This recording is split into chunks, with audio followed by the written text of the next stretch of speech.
Hello students, I am VLN Sarupini, lecturer in biochemistry from Sri Venkateswara College of Arts and Science, which is affiliated to Adikavi Nannaya University, Rajahmundry.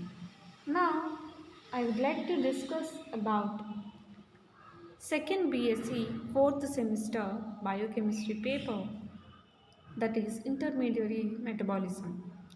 So, regarding this paper, we are seeing topics from Unit 5, and now let's start another topic, that is disorders of amino acid metabolism. So, in this amino acid metabolism, we have seen several amino acid metabolic reactions. So, in that, we have seen phenylalanine metabolism also. So here if you see about this phenylalanine metabolism, additionally with this phenylalanine, the another amino acid tyrosine, it undergoes its metabolism. That means both tyrosine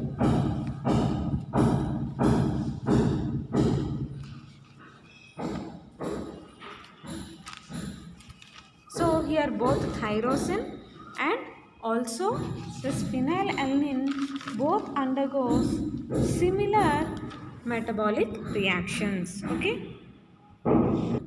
So basically in phenylalanine metabolism, what happens in the final step of phenylalanine, this phenylalanine is converted into tyrosine. Phenylalanine is converted into tyrosine. Here we can also call tyrosine as alpha ketoglutarate. So along with alpha ketoglutarate, this tyrosine is synthesized. So here the enzyme phenylalanine hydroxylase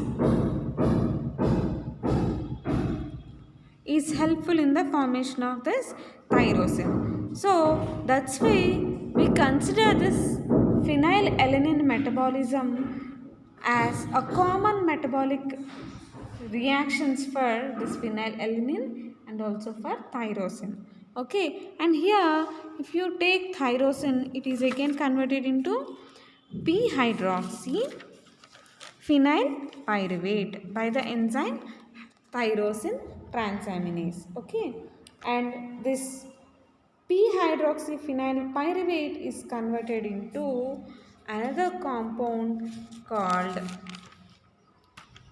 homogentisate, and here the enzyme is p-hydroxyphenyl pyruvate hydroxylase. So this is the enzyme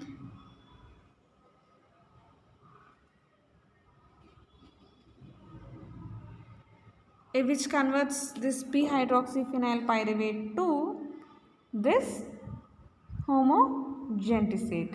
Here homogentisate is converted into again malleol esteoestate by by the activity of homogentisate oxidase enzyme, and 4 malleol esteoestate is converted into 4 fumaryl acetoestate by the activity of the enzyme malleol esteoacetate isomerase. Okay, and this 4-formyl esteoestate is converted into alpha ketobutyrate, and that is converted into succinyl CoA. So here if you take this particular mechanism or metabolism of phenylalanine and tyrosine, it should be carried in the same manner. So if there are any disturbances, then metabolic disorders will be carried.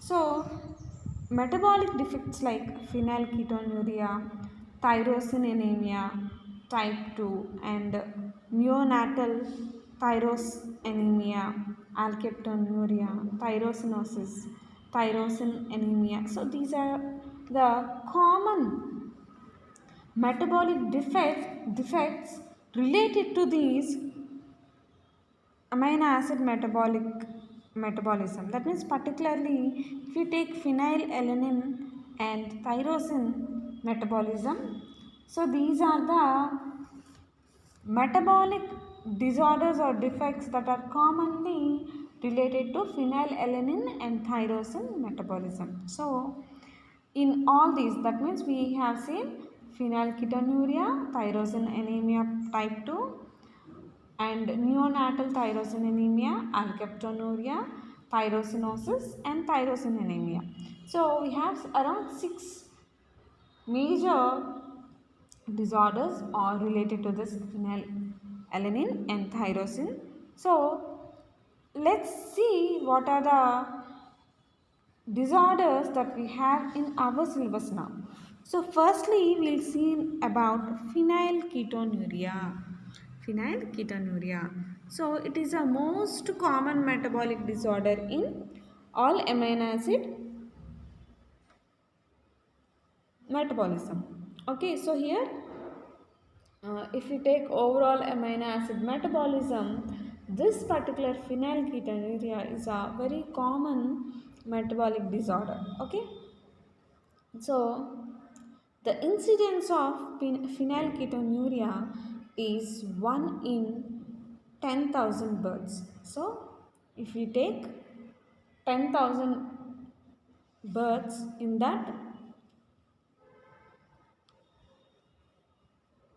around one person will be affected with this phenylketonuria. That means in amino acid disorders, this is a quite common disorder.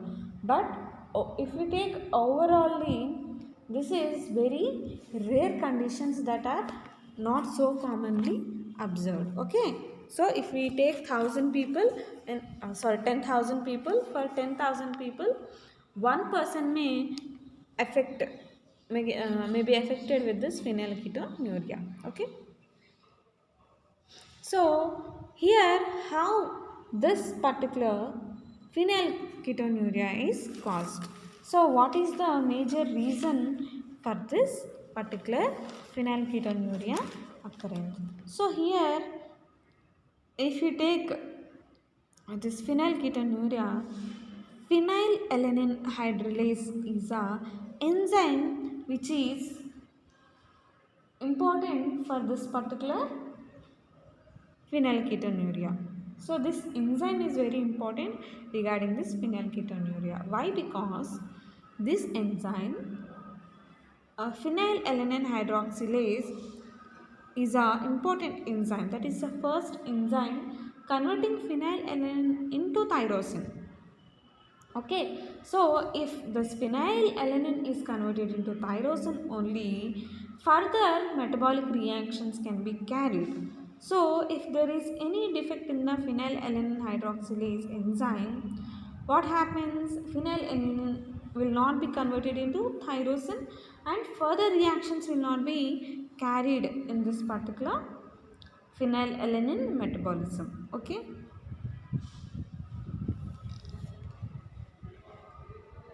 So by defect in the phenylalanine hydroxylase enzyme, which is a hepatic enzyme, that means hepatic means which is secreted from the liver.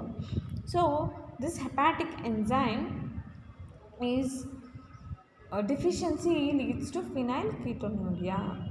So this deficiency of phenylalanine hydroxylase enzyme is mostly caused by autosomal recessive gene. So sometimes when a gene defect is caused, that means whatever the gene responsible for phenylketonuria synthesis is having any recessiveness, autosomal recessiveness, if it shows, then due to the recessive nature of the phenylketonuria or the phenylalanine hydroxylase enzyme gene,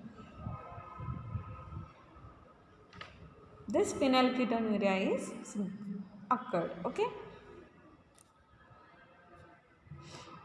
So in recent years, a variant of phenylketonuria is caused due to a defect in dihydrobiopterin reductase. So this is also caused, that is phenylketonuria is also caused by the defect of the enzyme dihydrobiopterin reductase enzyme, which is reported in recent times. Okay, so how this dihydrobiopterin is related to phenylalanine metabolism, let's see. So this enzyme deficiency impairs synthesis of tetrahydrobiopterin, which is required for the action of phenylalanine hydroxylase. So this enzyme, which is responsible for the conversion of phenylalanine into tyrosine, that is phenylalanine hydroxylase, this enzyme action is initiated by another compound called tetrahydrobiopterin, and this tetrahydrobiopterin synthesis is impaired. That means impaired means there the synthesis is not correctly done, and this is bypassed by dihydrobiopterin. So due to presence of dihydrobiopterin, what happens? Tetrahydrobiopterin is not synthesized, and this tetrahydrobiopterin is a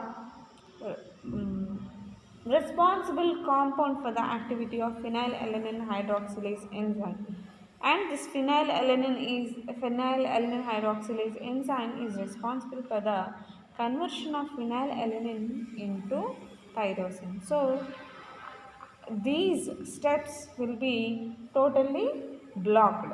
Okay,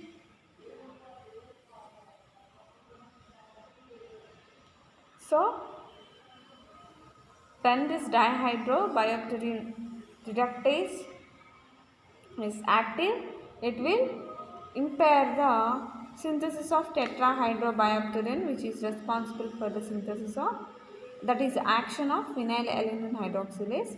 In result, there will be no conversion of phenylalanine into tyrosine. So this is the major reason why phenylalanine is not properly metabolized in our body. Okay, so net overcome in phenylketonuria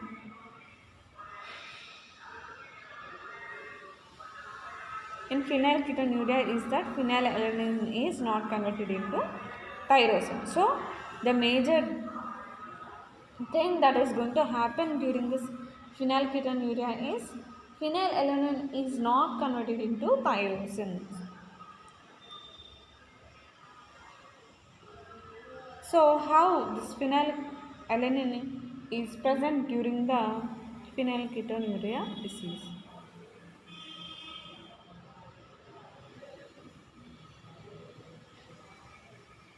So this phenylketonuria primarily causes the accumulation of phenylalanine in tissues, blood, and it increases excretion in urine also. So as this phenylalanine, which is present in the body, is not converted into tyrosine, and phenylalanine is accumulated in tissues, in body tissues, and also in the blood, and sometimes it is also excreted through urine. Due to disturbances in the routine metabolism, phenylalanine is diverted to alternate pathways, and by these alternate pathways, what happens? Another compounds will be produced, like phenylpyruvate will be produced. That means as this phenylalanine is not correctly used in the phenylalanine metabolism, this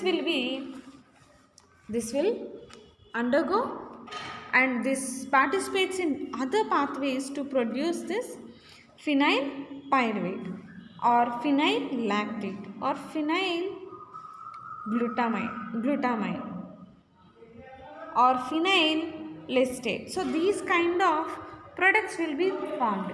That means actually this phenylalanine is supposed to participate in the phenylalanine metabolism to produce tyrosine and other intermediates of phenylalanine.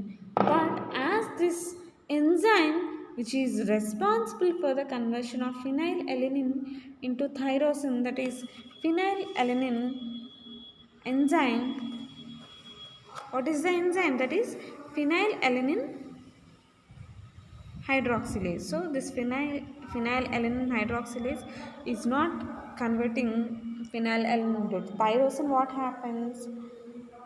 This phenylalanine finds other ways to participate in different reactions, and it undergoes alternative pathways to produce phenyl pyruvate, phenyl lactate, phenyl acetate, phenyl glutamate. These kind of products will be produced, and these are excreted in high concentrations through urine. Okay.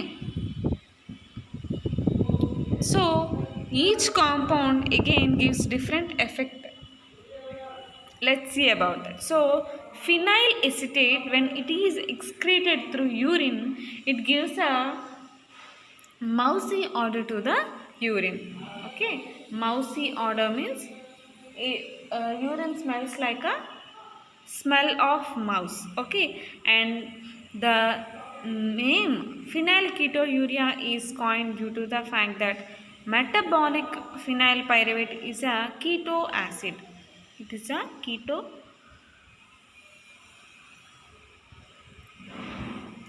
keto acid which is excreted in urine in higher amounts. So if you see the structure of this phenyl pyruvate, C6H5C12, C6H5C2, CH2, COO minus, C6H5CH2, COO minus. So, due to presence of this keto acid, this is named as phenyl, which represents phenylalanine, and keto means as this is producing keto acids, and urea means it is being secreted. That is, phenyl pyruvate is being secreted in the urine. That's why it is named as phenylketonuria.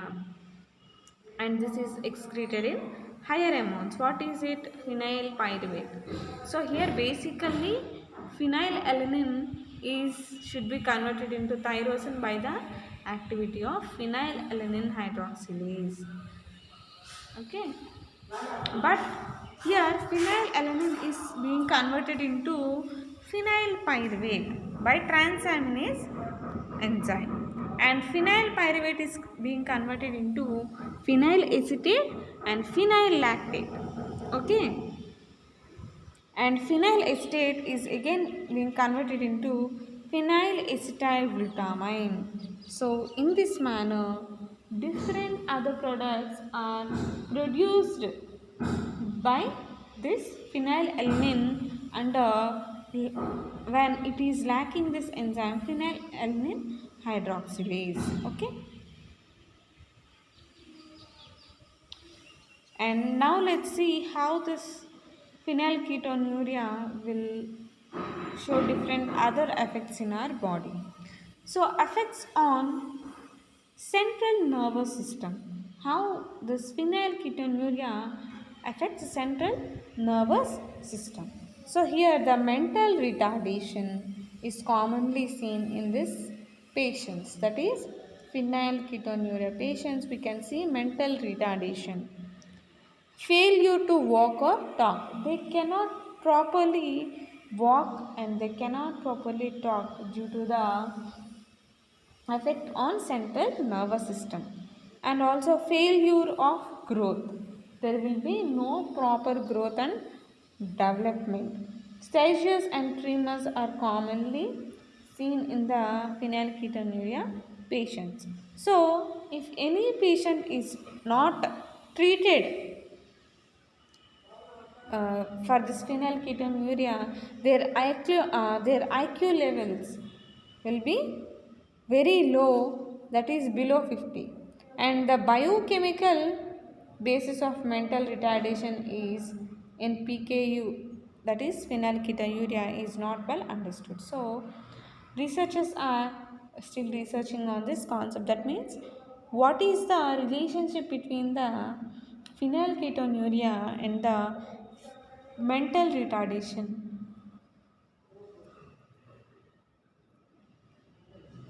So, if I ask you, what is the relationship between diabetes and uh, polyuria, you can we have you can answer it. Due to the lack of this insulin, what happens? Whatever the glucose is accumulated in the blood will be excreted through urine, and as kids kidneys, it filters the blood.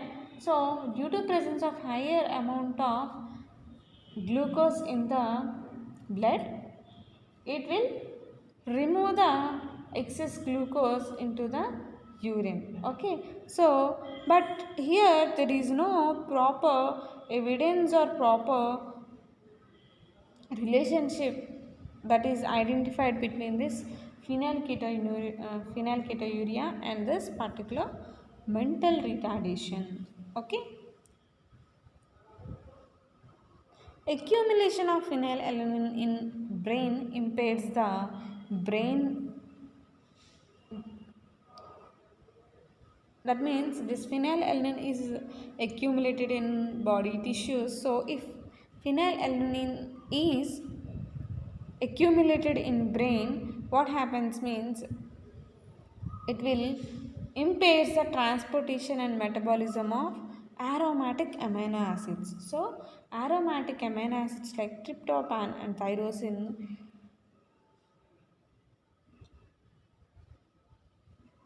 these are not easily transported and metabolized in the brain. Okay, and also the synthesis of serotonin from tryptophan is insufficient.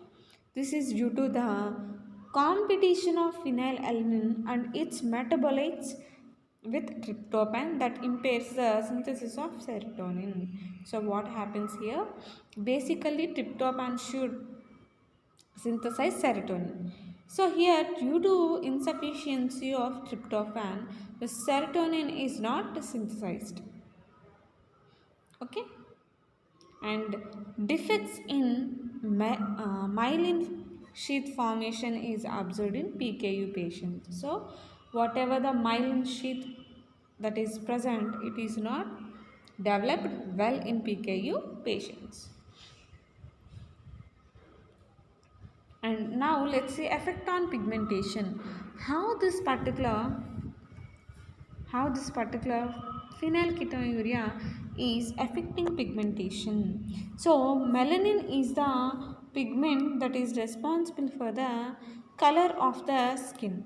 So here melanin pigment is synthesized from tyrosine by thyronase enzyme. So accumulation of phenylalanine competitively inhibits tyrosinase and impairs melanin formation. So melanin is not so well produced and the skin looks hypopigmentation. So light skin color is seen. Fair and hair is also very uh, colorless, and blue eyes are commonly seen in PKU patients. Okay, and how we can diagnose this PKU, that is phenylketonuria? So basically this phenylketonuria is a disease seen in neonatals and newborns. So when these newborns babies were there, we should screen them for increased plasma levels of phenylalanine. So their plasma level should be verified, and 20 to 65 mg per Dalton is very high, and this indicates phenylketonuria in the newborn. Normal value of plasma level phenylalanine plasma level is 1 to 2 mg per dl, and this is usually carried out by Gothrin test, which is a bacterial bioassay for phenylalanine, in which we'll use Bacillus subtilis. Okay, the test is usually performed after the baby is fed with breast milk for a couple of days. That means after 2 days of the baby birth we can carry this Guthrie test, and all the babies born in USA are screened for PKU by testing elevated levels of phenylalanine. Phenylpyruvate in urine can be detected by ferric chloride test. So whatever the phenylpyruvate is secreted, it can be detected by uh, the compound called ferric chloride, test called ferric chloride test. Okay. During this test, green color will be obtained, and the test is not specific since many other compounds give a false or positive test. Okay, so in USA this particular Gothrin test and ferric chloride test are commonly carried for newborn babies to identify this phenylketonuria and concentration of phenylpyruvate in the baby. Okay, so what is the treatment of phenylketonuria? Phenylketonuria is can be treated. The maintenance of plasma phenylalanine concentration within the normal range is a challenging task in the treatment of phenylketonuria. So this is done by selecting foods with low phenylalanine content or feeding synthetic amino acid preparations low in phenylalanine. So the baby should be fed with low phenylalanine food material, and the dietary intake of phenylalanine should be adjusted by measuring plasma levels. And early diagnosis, that means in the first couple of months of baby's life, and treatment for 4 to 5 years can prevent the damage to brain. However, the restriction to protein diet should be continued for many more years in life. So, if this condition phenylketonuria is detected in early stage, that means during first month of the baby birth, and by treating baby for 4 to 5 years we can avoid brain damage. Okay, so because of brain damage only here mental retardation is mostly occurred, it might be. So that's why we should give 4 to 5 years low phenylalanine diet, and also this low protein diet should be carried for few more years to see that patient in a healthy condition. Okay, so in some serious affected PKU patients, treatment includes administration of 5-hydro uh, zip z-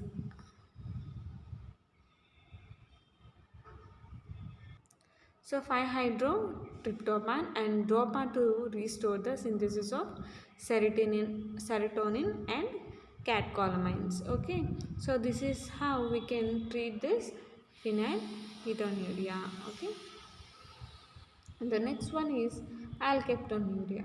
So this alkaptonuria is nothing but a black urine disease. So here urine is observed in black color, so that's why it is named as black urine disease. Okay, so here alkaptonuria has great historical importance. This was first discovered by Lustitens in the year 1649, and its characteristics were explained in the year 1859. So here Gordon conceived the idea of inborn errors of metabolism for this observation of alkaptonuria. That means the scientist Goddard, he explained inborn errors of metabolism are the reasons for alkaptonuria, and prevalence of this autosomal recessive disorder is in 1 person for 25,000. So we have seen phenylalanine disorder, that is phen, uh,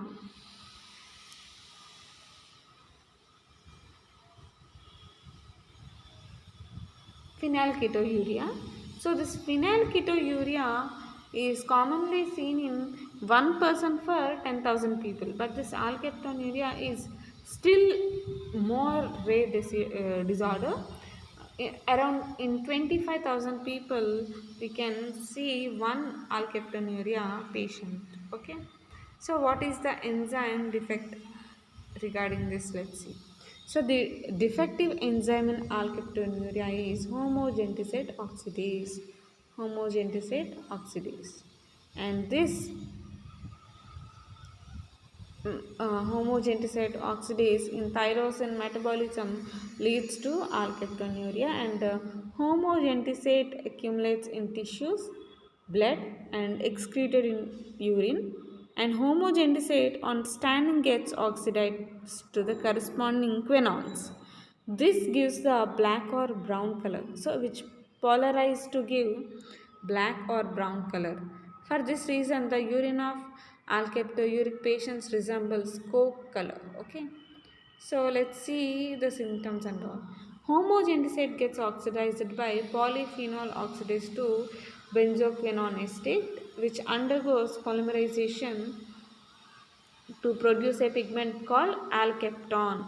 So alkapton deposition occurs in connective tissues, bones, and various organs, resulting in a condition known as achronosis. Okay, and many alkaptouric patients suffer from arthritis uh, due to the deposition of this pigment alkapton in their joints. Okay, and diagnosis. So here the change in color of the urine on standing to brown or dark brown is a simple traditional method. That means after taking the sample from the patient, we should let it for some time, and if the urine color change to brown or dark brown color or black color, we can consider this patient is having this alkaptonuria. Okay, so this is a traditional method. So the urine gives a positive test with ferric chloride and silver nitrate. We can also test with chemicals like ferric chloride and silver nitrate, and this is due to the strong reducing activity of homogentisate. And here Bendix test employed for the detection of glucose and other reducing sugars is also a positive test for this homogentisate. Now let's see how we can treat this alkaptonuria. So this alkaptonuria is not a dangerous disorder. We can easily treat with we have specific treatment like consumption of protein diet with relatively low phenylalanine content. So this is also another disorder in which we should take low amount of phenylalanine. The uh, And then next class we'll see about the remaining disorders which are related to this amino acid metabolism. Okay, thank you students.